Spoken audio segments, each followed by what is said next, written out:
Hi friends, welcome to Arunachaleswara education YouTube channel. ఈరోజు current topic Nimisha ప్రియ అనే కేరళకు చెందిన భారతీయ నర్సుకి ఉరి జూలై 16న తేదీ ఖరారు చేసిన యెమెన్ ప్రభుత్వం. ఓ మర్డర్ కేసులో కేరళకు చెందిన నిమిషా ప్రియ అనే భారతీయ నర్సుకి యెమెన్ ప్రభుత్వం మరణశిక్ష విధించింది. ఆమెను జూలై 16న ఉరి తీయనట్టు యెమెన్ ప్రభుత్వం ప్రకటించింది.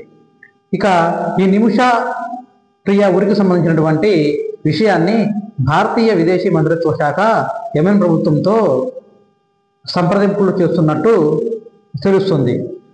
పాస్పోర్ట్ కోసం గొడవ జరిగి ఆమె మర్డర్కు ప్లాన్ చేసి పోలీసులకు దొరికింది. దీంతో యెమెన్ పోలీసులు ఆమెను అరెస్ట్ చేశారు.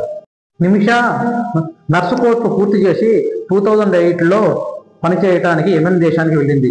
అక్కడ కొన్నేళ్ళు నర్సుగా పనిచేసి ఆ తర్వాత సొంతంగా క్లినిక్ పెట్టాలనుకుంది. ఈ నేపథ్యంలోనే అక్కడ తలాల్ అబ్దో మహదీ అనే వ్యక్తితో పరిచయం అయింది. యెమెన్ రూల్స్ ప్రకారం ఇతర దేశాల వాళ్ళు ఆ దేశంలో బిజినెస్ చేయాలంటే స్థానికులను భాగస్వామిగా చేసుకోవాలి. అందుకు అతని భాగస్వామిగా ఎంచుకుంది. కొంతకాలానికి ఇద్దరి మధ్య గొడవలు జరిగాయి. ఆమె పోలీసులకు ఫిర్యాదు చేసింది. అతను జైలు పాలు అయ్యాడు. 2016లో అతను విడుదలై అప్పటి నుంచి ఆమెను వేధించడం మొదలుపెట్టాడు. ఆమె పాస్పోర్ట్ తీసుకుని ఇబ్బంది పెట్టాడు. అందుకే ఆమె ప్లాన్ చేసి మర్డర్ చేసింది. ఆ విధంగా పోలీసులకు దొరికి ఆమె ఉరిశిక్షకు గురైంది. Okay friends, thank you for watching. Please like, share and subscribe.